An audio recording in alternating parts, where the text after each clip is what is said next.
Okay, आता आपण आपला टॉपिक जो सुरू होता तो वेक्टर्स हा टॉपिक सुरू आहे. वेक्टर्स.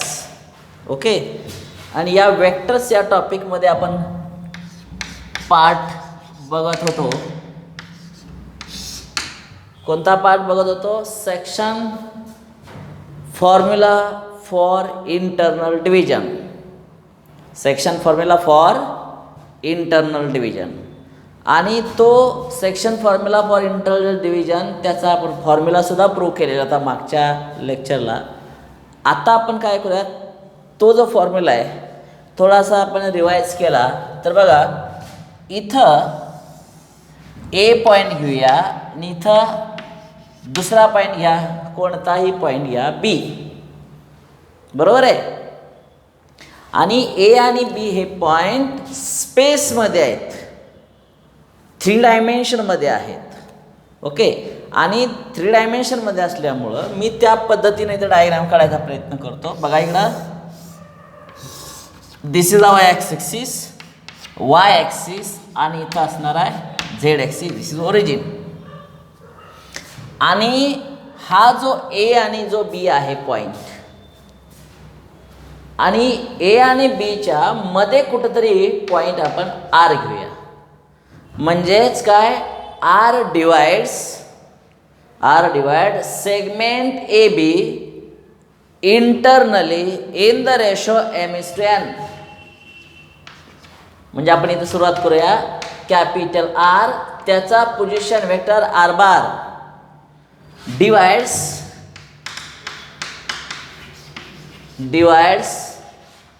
Segment A B. व्यवस्थित समजावून घ्या. Capital R divides segment A B internally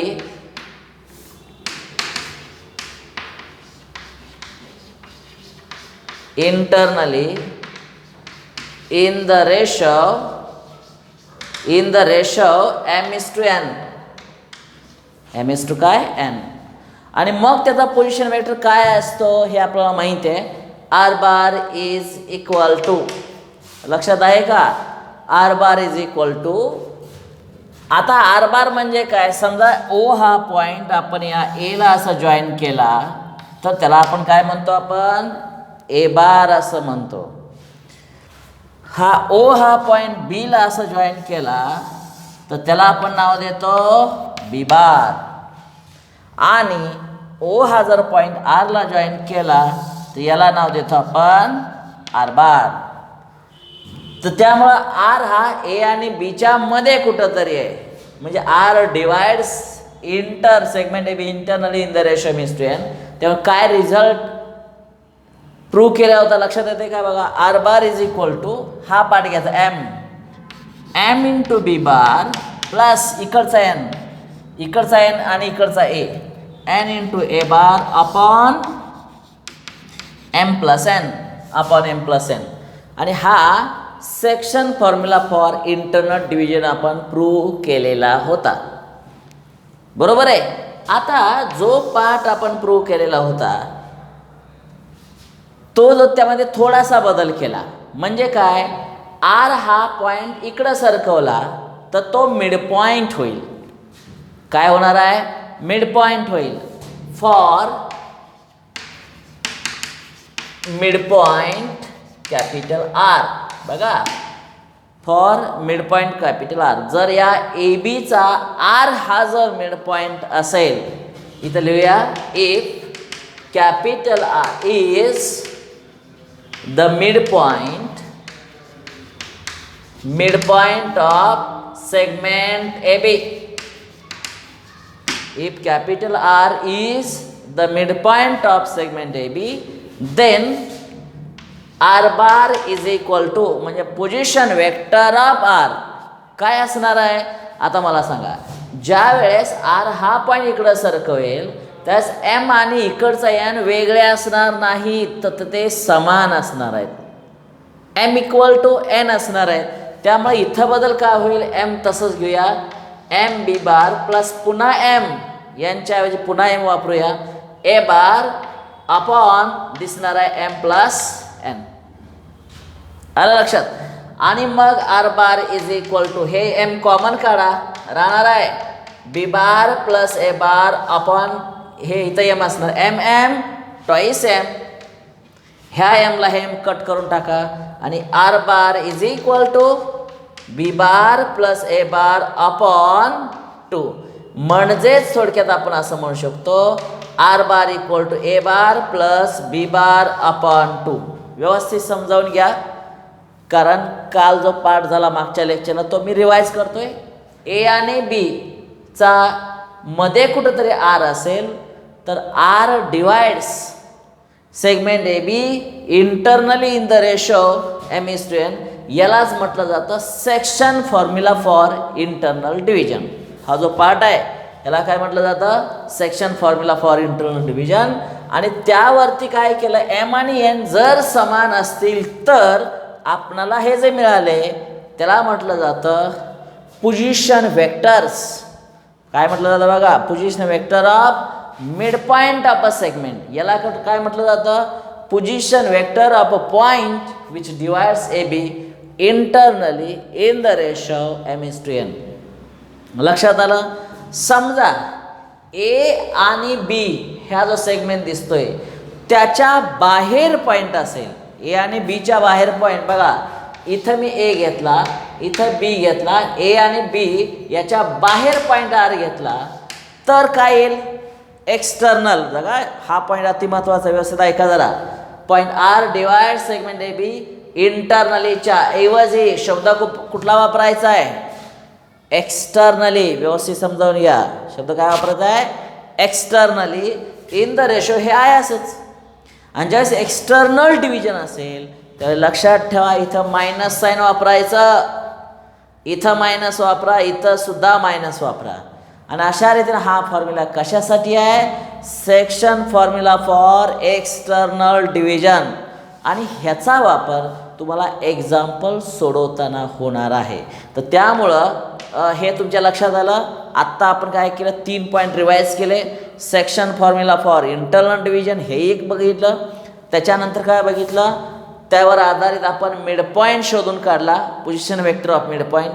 नंतर आपण काय बघितलं की सेक्शनच फॉर्म्युला फॉर एक्सटर्नल डिव्हिजन. या टॉपिकमध्ये बरीचशी एक्झाम्पल्स आत्ता या तिन्ही फॉर्म्युलावर आधारित सोडवता येणार आहेत. तर त्यामुळे हे जे बोर्डवरती सध्या जे दिसतंय ते रिव्हिजन पॉईंट ऑफ व्ह्यू तुम्ही लिहून घ्या. कारण आता हे पुसून टाकतो. हे जे काय प्रूव्ह केलं, सेक्शन फॉर्म्युला हा इथं लिहितो, दिस इज सेक्शन फॉर्म्युला. हे जे आलं याला काय म्हणणार आहे, for mid point of position vector of mid point असं म्हणून इथं हेडिंग टाकतो मी, position vector of mid point of A B, segment A B. आणि त्याच्यासाठी आपण हे सगळं लिहिलेलं आहे. ओके. तर त्यामुळं आता हे जे दिसतंय त्याचा तुम्ही व्यवस्थित स्क्रीनशॉट वगैरे घ्या किंवा तुम्ही ते लिहून घेऊ शकता. शक्यतो स्क्रीनशॉटच घ्यायला भरपूर वेळ लागत आहे. त्यामुळे तुम्ही 2 मिनटामध्ये हे लिहिणार आहे.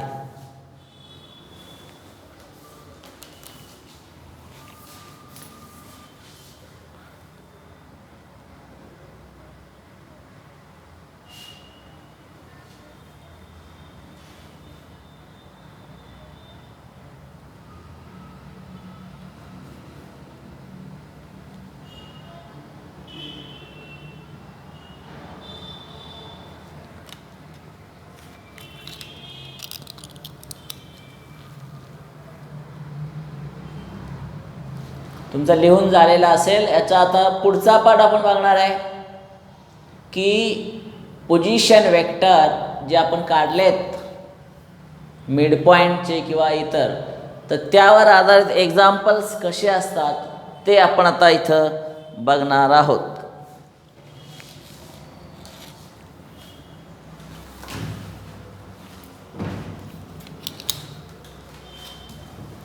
आता पुढचा पॉईंट आपण बघणार आहे की हे आता समजलंय आता एक्झाम्पल सॉल्व करताना कसा विचार करावा लागतो ते जरा आपण इथं बघणार आहे.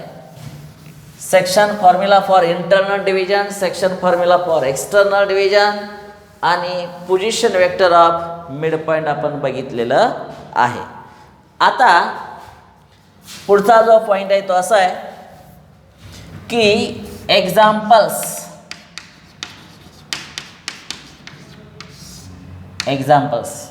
काय एक्झाम्पल्स असतील त्यावर आधारित हे आपण इथं बघणार आहे. पहिला एक्झाम्पल बघा. एक्झाम्पल पहिला जो प्रकार आहे तो सेक्शन फॉर्म्युलावर आधारित. पहिला एक्झाम्पल घेऊया. कोणता? सेक्शन फॉर्म्युलावर आधारित एक्झाम्पल. मग तुमचे रेफरन्स बुक असतील, टेक्स्टबुक असेल तर त्यामध्ये कोणकोणत्या स्वरूपातले एक्झाम्पल असू शकतात ते आपण इथे एक एक्झाम्पल घेणार आहे. समजा हा सेगमेंट असा दिला असेल, याला ए असं नाव देऊया, याला बी असं नाव देऊया आणि या ए बीचे कॉर्डिनेट्स घेऊया 4, 6 पुन्हा 3 घेऊया. एचे कॉर्डिनेट सगळ्यांना दिसत आहेत 4, 6, 3 आणि बीचे कॉर्डिनेट घेऊया. इथं घेऊया 6, इथं घेऊया 8 आणि इथं 3 घेऊया 6, 8, 3.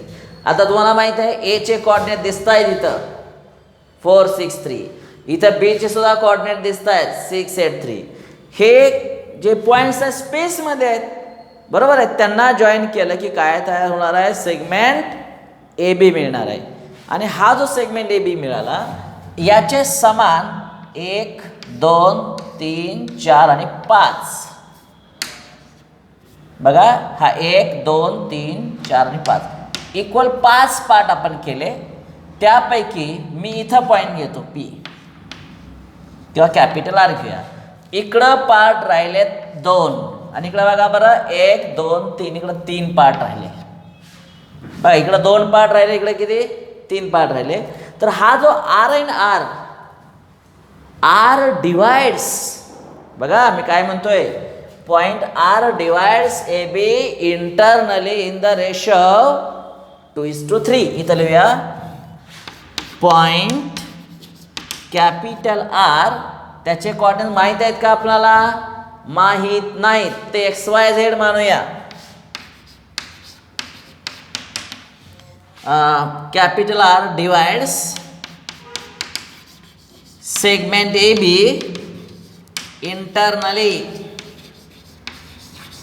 internally in the ratio 2:3. R हा ए बीला 2:3 या प्रमाणात विभाजन करतोय. मग आपल्याला सेक्शन फॉर्म्युला माहिती आहे. काय सेक्शन फॉर्म्युला? सेक्शन फॉर्म्युलानुसार बघा बरं, R bar is equal to, याला कॅपिटल जो आर आहे त्याचा position vector small r bar, capital A त्याचा position vector small a bar, capital B याचा position vector small b bar. त्यामुळे ते इथं लिहूया. Let a bar, b bar and r bar be the position vector of capital A, capital B and R respectively. त्यामुळं इथं a bar is equal to काय? A बार येणार आहे. ए बार म्हणजे या 4, 6 आणि 3 त्याला I cap, J cap, K cap जोडा. 4 आय कॅप प्लस 6 जे कॅप प्लस 3 के कॅप. हे झालं ए बार. बी बार, बी बार इथे दिसतंय बघा, त्याला आय जे के जोडून टाका. 6 आय कॅप प्लस 8 जे कॅप प्लस 3 के कॅप आणि आर बार इक्वल टू याला XYZ जे आहे त्याला I cap, J cap, K cap जोडूया. X I cap plus Y J cap plus Z K cap. अशा रीतीनं हे आपण पोझिशन वेक्टर तयार केले. But by section formula for internal division बोला, आर बार इक्वल एम मानायचं. m into b bar plus n into a bar upon m plus n. This is the section formula. Section formula for internal division. अतिशय महत्वाचं आहे section formula for internal division. आलं लक्षात. आता पुढं काय करूया, हे जे आर दिसतंय आर जो आहे त्या आरचा अर्थ इथं दिलाय बघा एक्स आय कॅप किंवा हे आर बार तसंच ठेवूया. एम म्हणजे काय, इथं 2 दिसतंय बघा, बरोबर आहे. 2 बी बार ब्रॅकेट आपल्याजवळ तयार आहे, वेक्टर इथं आहे 6 आय कॅप प्लस 8 जे कॅप प्लस 3 के कॅप प्लस एन 3 बघा, हे एम इज टू एन, हा एम आणि हा एन 3 4 आय कॅप प्लस 6 जे कॅप प्लस 3 के कॅप. या सगळ्याला आपण एम प्लस एन असतं. एम म्हणजे काय, एन म्हणजे काय, हे एम आणि हे एन 2 + 3. अजून याला सिम्प्लिफाय करायचा प्रयत्न करा. आर बार इक्वल टू, आता या ब्रॅकेटच्या बाहेर कोण आहे 2, या 2 न याला मल्टिप्लाय करा. या ब्रॅकेटच्या बाहेर कोण आहे 3 आहे, त्यानं मल्टिप्लाय करा आणि मग मल्टिप्लाय केल्यानंतर एकूण 6 टर्म तयार होणार आहेत. किती टर्म तयार होणार आहेत 6. प्रत्यक्ष मल्टिप्लाय करा. याला मल्टिप्लाय करा 12 आय कॅप, पुन्हा 12 + 16 जे कॅप, इथं 6 के कॅप प्लस इथं 12 आय कॅप प्लस इथं 6 आणि 3 6 18 18 जे कॅप प्लस 3 3 9 के कॅप अपॉन 5. म्हणजेच आर बार इक्वल टू काय, आर बार इक्वल टू हे जे एकूण टर्म्स किती आहेत बघा 1 2 3 4 5 6. पण लाईक टर्म्स ज्याला म्हणतात, लाईक टर्म्स म्हणजे ज्याला आय कॅप जोडल्या अशा टर्म्स, जे कॅप जोडल्या अशा टर्म्स आणि के कॅप जोडल्या अशा टर्म्स. आपण काय करूया, हे 12 आय कॅप आणि हे 12 आय कॅप आणि अशा 12 12 24 24 आय कॅप, हे 16 आणि हे 18 म्हणजे किती होणार 34 होते 34 जे कॅप प्लस हे के कॅपच्या शेजारी 6 कॉम्पोनंट आहे आणि या के कॅपच्या शेजारी 9 आहे, त्यामुळं इथं 15 के कॅप अपॉन काय येणार आहे 5. अजूनही सिम्प्लिफाय झालेलं नाही. आपल्या अल्जेब्राच्या नियमानं r bar equal to 24/5 i cap, नंतर 34/5 जे कॅप आणि 15/5 म्हणजे किती 3 के कॅप. आणि हे जे तयार झालं इथं आन्सर तुमचं संपलेलं आहे.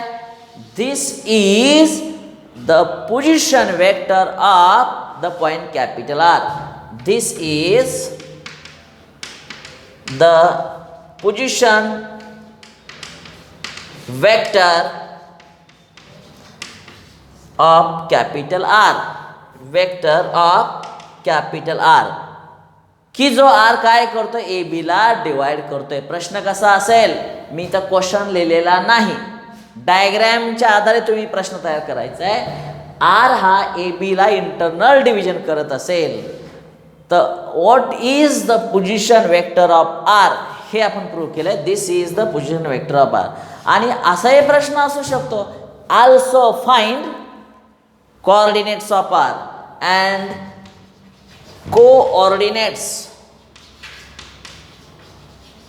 Coordinates of capital R. आपण कसं लिहिणार, कॅपिटल आर चे कोऑर्डिनेट्स इथं दिलेत बघा. आर चे कोऑर्डिनेट्स काय म्हणलंय आपण एक्स वाय झेड. काय म्हणलेलं आहे x y z. This is equivalent with बघा आर चे कोऑर्डिनेट आहे R bar x y z असणार आहे. मग आय कॅप शेजारी 24/5 हे एक्सचा कोऑर्डिनेट झाले. इथं वायचे 34/5 आणि झेडचे फक्त 3. आणि अशा रीतीनं if you take 2 points in a space and if you try to join segment AB, then segment AB is divided by another point capital R in the ratio 2:1. 3. आणि ह्या अशा प्रश्नाचं उत्तर आपण इथं शोधून काढलेलं आहे. आता हा जो प्रश्न आहे तो प्रश्न अनेक प्रकारे विचारला जाऊ शकतो.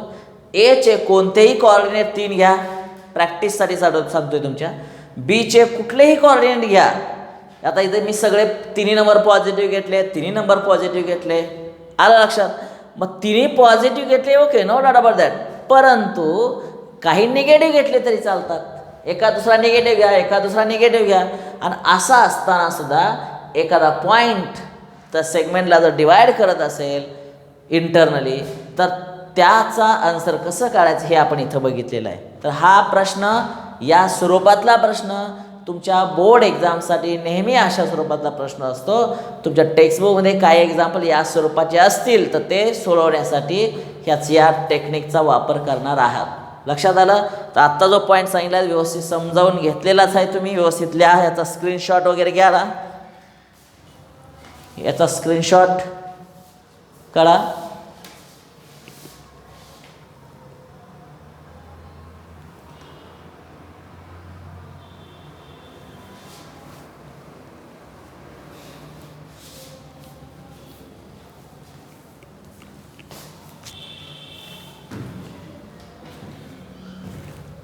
याचा स्क्रीनशॉट तुम्ही घेतलेला असेलच. आता हेच एक्झाम्पल मी वेगळ्या स्वरूपात समजावून सांगतोय, कारण आता हे जे आहे ना ए आणि बी, या ए आणि बीच्या बाहेर जर पॉईंट कॅपिटल आर असेल, बघा इकडे घेऊया पॉईंट आणि हे काढून टाकूया. म्हणजेच काय होईल, सेगमेंट ए बीच्या बाहेर एक्सटर्नल डिव्हिजन असताना सेगमेंट ए बीच्या बाहेर एखादा पॉईंट असेल, मी असा घेतोय बघा,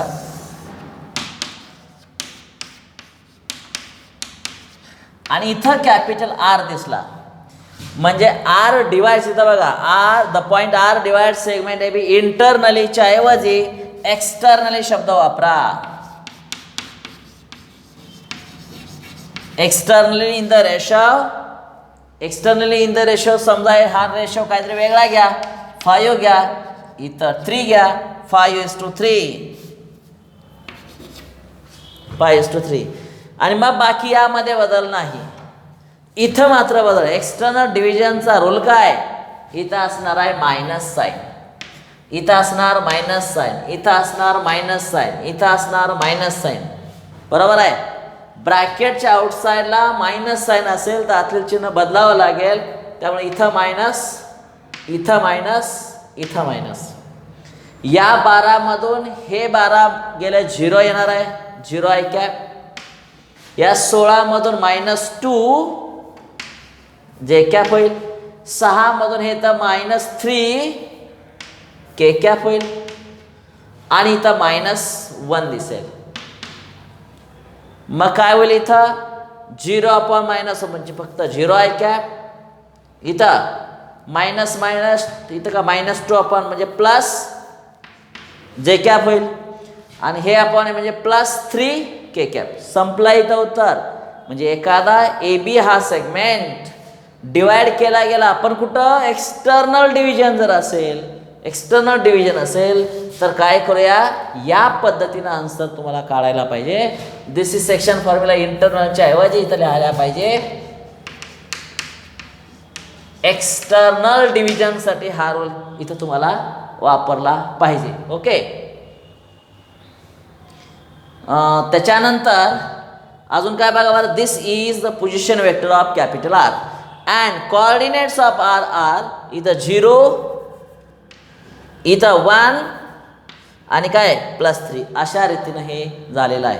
हे 0 आय कॅप नाही लिहिलं तरी चालतं, किंवा तुम्ही आर बार = जे कॅप +3 के कॅप, अशा रीतीने या प्रश्नाचं उत्तर आपण काढलेलं आहे. प्रश्न कसा असेल, if R divide segment A B internally नव्हे externally in the ratio 5:3, then what is the position vector of R and what are the coordinates of point capital R. तर अशा रीतीनं आज आपण काय बघितलेलं आहे, सेक्शन फॉर्म्युला जो आहे, section formula for internal division आणि काय एक्सटर्नल डिव्हिजन यावर आधारित जे फॉर्म्युले होते त्या फॉर्म्युल्यावर आधारित एक्झाम्पल सोडवण्याचा प्रयत्न केलेला आहे.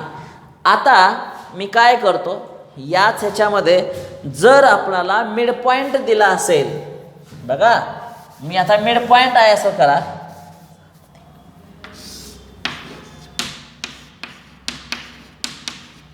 आणि आर हा बरोबर मिड पॉईंट घेतला तर काय फरक होईल ते बघूया.